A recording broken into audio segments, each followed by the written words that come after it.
نحمدہ و نصلی و نسلم علی رسول الکریم اما بعد۔ نبی کریم صلی اللہ علیہ وآلہ وسلم کی مبارک زندگی، بدر کی جنگ ہم بیان کر چکے۔ ابھی تھوڑے آفٹر ماتھس یعنی بدر کے ابھی بھی اثرات دونوں طرف موجود ہیں۔ تو ایک تو یہ کہ مکے والوں نے ایک لمحے کے لیے بھی یہ نہیں سوچا تھا کہ ان کی اس طرح اتنی زبردست ناکامی ہوگی اور اتنے بڑے افراد ان کے جو رئیس تھے خاص طور پر چن چن کے مار دیے جائیں گے۔ تو ان میں بڑا ایک کرب اور اذیت کی لہر چل رہی تھی، اور رونا دھونا ماتم کرنا عورتوں نے شروع کر دیا۔ تو مکے کی فضا جو تھی سوگوار تھی۔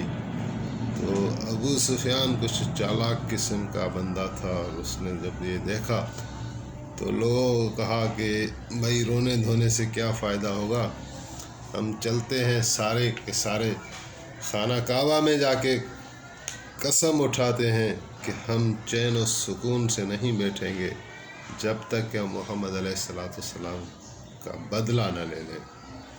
تو انہوں نے پھر ان کو اٹھایا اور ایسے یعنی ایک تسلی بھی دی، اور سب لوگوں نے دوبارہ ایک قسم کا وعدہ کر لیا کہ ابھی یہ جنگ ہم جاری رکھیں گے۔ تو اس سے پہلے جب ابو سفیان سے ابو لہب نے پوچھا تھا، کیونکہ ابو لہب جو تھا وہ نہیں گیا تھا جنگ پہ، وہ نبی علیہ السلام کی دشمنی میں تو بڑا تیز تھا، لیکن فطرتاً بڑا بزدل تھا، اور وہ خود بھی نہیں گیا اور لوگوں کو بھی کہہ رہا تھا کہ نہیں جانا، کہ آتکا کا خواب سچا ہوگا۔ اس کو شاید ہم بیان کر چکے ہیں۔ تو بہرحال جب ابو سفیان سے پوچھا کہ کیوں تم لوگ بھاگ آئے اور ہمارا نقصان اتنا کیوں ہو گیا، تو ابو سفیان اس کو کہنے لگا کہ یہ جو تھی جنگ، وہ عجیب مناظر ہم نے دیکھے کہ ہمارے ہاتھ خود بخود باندھے جا رہے تھے، اور ابھی اصحاب محمد ہم تک پہنچتے نہیں تھے کہ ہماری گردن پہلے سے اڑا دی جاتی تھی۔ تو ایسے یعنی ہم اس صورتحال سے دوچار ہوئے کہ ہمارے لوگ مرتے گئے اور ہم بھاگنے پر مجبور ہو گئے، اور میرا ایک بیٹا قتل ہوا اور ایک بیٹا قید ہوا۔ تو ابو سفیان یہ بتا رہا تھا، تو ام فضل جو ہیں وہاں کھڑی تھی، بی بی عباس کی گھر والی، اور اس کا ایک غلام بھی وہاں کھڑا تھا۔ اس غلام نے کہا کہ یہ جو ہیں ہو نہ ہو یہ فرشتے ہوں گے جو محمد علیہ السلام کی مدد کو آئے تھے۔ تو اس پر جو ہے ابو لہب کو غصہ آیا اور اس نے تماچا لگایا اس غلام کو۔ تو اس پر پھر بی بی ام فضل کو غصہ آیا اور اس نے کوئی ڈنڈا لیا اور دے مارا اس کو ابو لہب کو، جس سے وہ زخمی ہوا، اور ایک ہفتے کے بعد جو ہے وہ لعین مر گیا اور جہنم کی طرف رسید ہو گیا۔ تو یہ یعنی ابھی مکے کی فضا تھی، اور نبی کریم صلی اللہ علیہ وآلہ وسلم نے جب بدر کو فتح کیا تو وہاں آپ 3 دن رہے، لیکن وہاں سے آپ نے زید بن حارثہ رضی اللہ تعالیٰ عنہ اور حضرت عبداللہ بن رواحہ رضی اللہ تعالیٰ عنہ کو مدینے بھیجا کہ آپ جا کے مدینے میں جو لوگ ہیں اور ان کو بشارت دیں کہ فتح ہماری ہوئی ہے اور ہم سلامتی اور خیریت کے ساتھ آ رہے ہیں۔ تو جب زید بن حارث وہاں پہنچے خوشخبری لے کر عبداللہ بن رواحہ کے ساتھ، تو دیکھا کہ مدینے کی فضا تھی سوگوار تھی۔ وہاں حضرت بی بی رقیہ سلام اللہ علیہا، نبی علیہ السلام کی بیٹی تھی، بنت رسول اللہ صلی اللہ علیہ وآلہ وسلم کا انتقال ہوا تھا، اسی دن انتقال ہوا تھا۔ وہ بیمار تھی، حضرت عثمان کو آپ نے اس لیے چھوڑا تھا، وہ بدر میں نہیں تھے کہ ان کی تیمارداری کر سکے۔ تو ایک طرف یہ خوشخبری لاہے اور ایک طرف بی بی صاحبہ کا انتقال ہو گیا تھا۔ تو بہرحال یہی یعنی بدر کی جنگ کے یہی چیزیں تھیں۔ اور پھر بشارت آئی، اللہ تعالیٰ نے کہا کہ ایک حدیث قدسی ہے، میں شاید پڑھ لوں تو زیادہ اچھا ہوگا۔ تو اللہ تعالیٰ نے یہ کلام نازل فرمایا جو حدیث قدسی ہے، ان اللہ قد عطل علی اہل البدر فقال اعملوا ما شئتم فقد غفرت لکم وفی روایتہ فقد وجبت لکم الجنہ۔ بے شک اللہ تعالیٰ نے بدر والوں پر اپنا جلوہ فرمایا اور پھر فرمایا کہ جو چاہے آج کے بعد تم عمل کرو تمہیں مغفرت عطا کی گئی ہے۔ اور دوسری روایت میں ہے کہ تمہیں جو ہے اللہ تعالیٰ نے جنت عطا کر دی ہے۔ یہ لہٰذا اس حدیث کے بعد جب بھی ہم سیرت پاک کا یا تاریخ کا مطالعہ کریں گے صحابہ کرام کی زندگی کا، تو یہ ایک بہت واضح نظر آئے گا کہ صحابہ کرام ایک دوسروں کو بھی کہتے تھے کہ وہ فلانا صحابی وہ تو بدر ہی ہے، اور بدر کے لیے اللہ تعالیٰ نے فرما دیا ہے کہ میں نے ان کو معاف کر دیا، میں نے ان کو معاف کر دیا اور ان کے لیے جنت کو واجب قرار دے دیا۔ تو یہ بڑے شان والے سارے صحابہ۔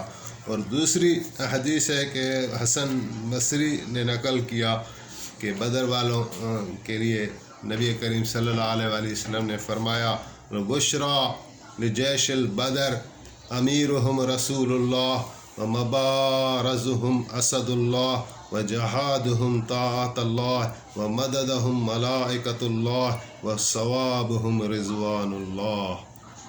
کہ مبارک ہو، نبی علیہ السلام نے فرمایا کہ مبارک ہو بدر میں شرکت کرنے والے صحابہ کو کہ ان کا امیر اللہ کا رسول ہے اور ان کا سپہ سالار اللہ کا شیر یعنی حضرت علی المرتضیٰ کرم اللہ وجہ الکریم ہے، اور ان کا جہاد اللہ تعالیٰ کی اطاعت میں ہے، اور ان کی مدد میں اللہ تعالیٰ کے ملائکہ ہیں، اور ان کا ثواب جو ہے وہ اللہ تعالیٰ کی رضائیں ہیں۔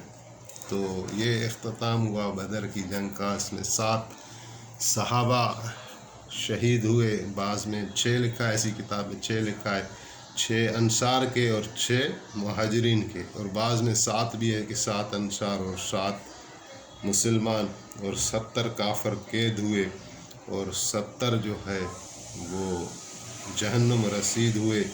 حضرت علی المرتضیٰ کرم اللہ وجہ الکریم نے اس موقع پر اپنی بہادری اور شجاعت کی اعلیٰ مثال قائم کی اور لقب ارن کیا کہ اسد اللہ، اللہ کے شیر ہیں۔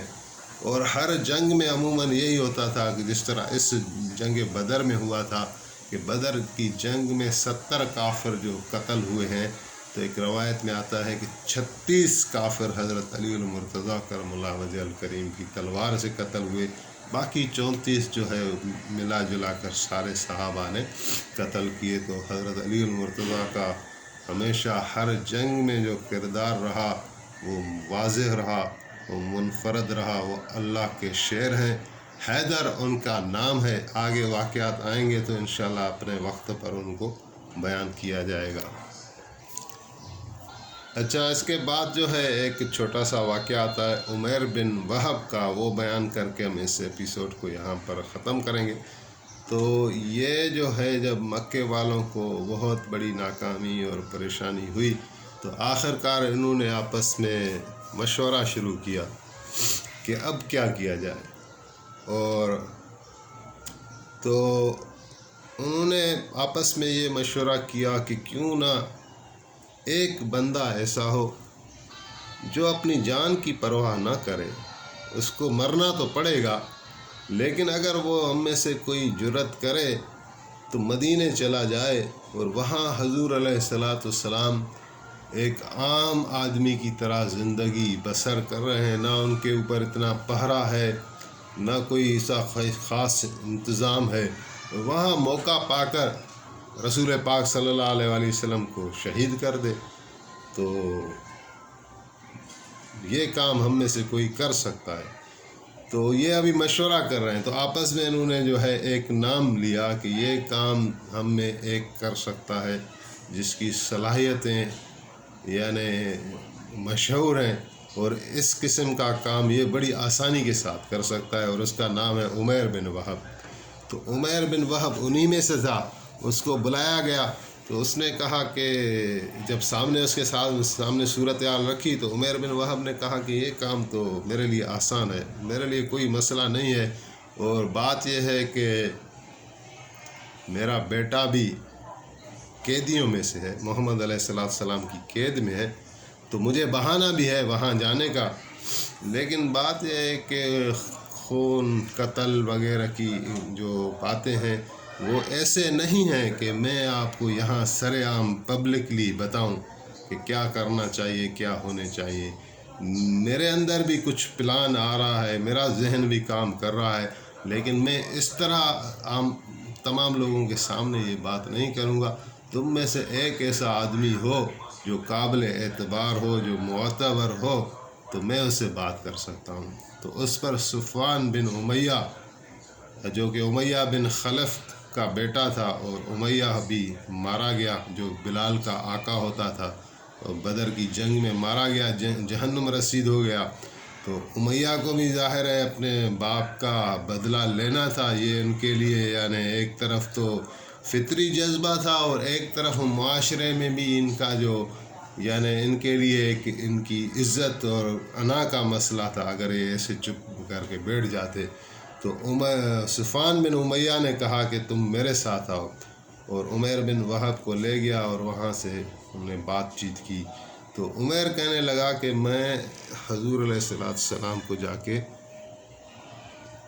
قتل کر دوں گا، شہید کر دوں گا، لیکن ظاہر ہے مجھے وہ لوگ چھوڑیں گے نہیں، پھر مجھے بھی قتل کیا جائے گا۔ تو میرے پاس بیٹیوں کی اولاد ہے، کثیر اولاد ہے، تو ان کو کون پالے گا؟ میری اولاد صغیر ہے، اور میرے اوپر قرضہ بھی ہے، تو ایک تو میں ایسے مارا جاؤں، دوسرا اپنے اولاد کو ایک قرضے کے بوجھ میں چھوڑ جاؤں، تو یہ مسائل ہیں میرے۔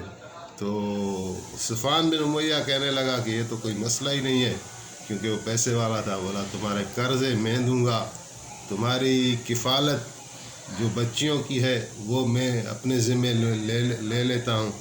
تو ایسے یعنی انہوں نے ایک وعدہ اور اقرار کیا آپس میں۔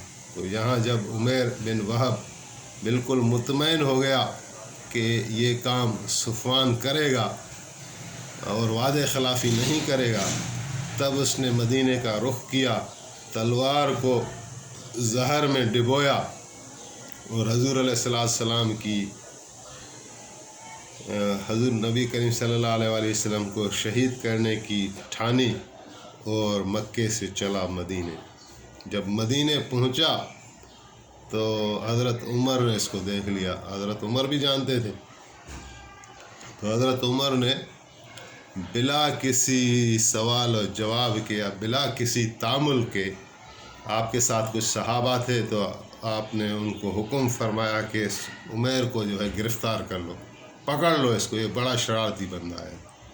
تو یہ گرفتار ہو گیا، اور گرفتار کر کے جا کے نبی کریم صلی اللہ علیہ وسلم کو حضرت عمر نے رپورٹ دی کہ یا رسول اللہ، عمیر بن وہب مکے سے آیا ہے، یہ بڑا شرارتی بندہ ہے، تو میں نے اس کو گرفتار کرا لیا ہے۔ تو آپ نے فرمایا کہ اس کو لے آؤ۔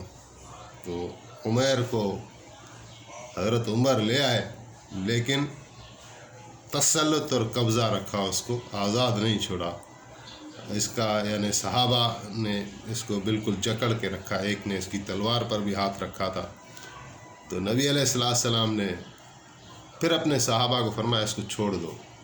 تو پھر آپ نے ان سے مخاطب ہوئے کہ عمیر کیوں آئے ہو؟ تو عمیر کہنے لگا کہ میرا بیٹا آپ کی قید میں ہے، اس کو چھڑانے آیا ہوں۔ تو آپ نے فرمایا کہ یہ تلوار کیوں لے آئے ہو؟ تو عمیر کہنے لگا کہ یہ تلوار تو ہمارے رواج میں ہوتی ہے، یہ حمائل کیے ہوئے تھا میں، تو میں بھول گیا کہ یہ مجھے نہیں لانی چاہیے تھی۔ آپ نے فرمایا اچھا۔ آپ نے پھر فرمایا کہ تمہاری جو صفوان بن امیہ سے بات چیت ہوئی تھی، کیا بات چیت ہوئی تھی؟ تو یہاں وہ چونکا عمیر بن وہب اور کہنے لگا کہ نہیں، صفوان سے تو میری کوئی بات نہیں ہوئی ہے، مجھے تو کوئی علم نہیں ہے، اور اگر آپ کو جانتے ہیں کہ میری کوئی صفوان سے بات ہوئی ہے تو آپ ہی بتائیں۔ تو آپ نے حرفاً حرف جو باتیں ان کے درمیان ہوئی تھی، آپ نے وہی جو ہے ان کو بتائیں کہ تم نے یہ کہا، اس نے یہ کہا، تم نے یہ کہا، اس نے یہ کہا، تم نے یہ کہا، اس نے یہ کہا۔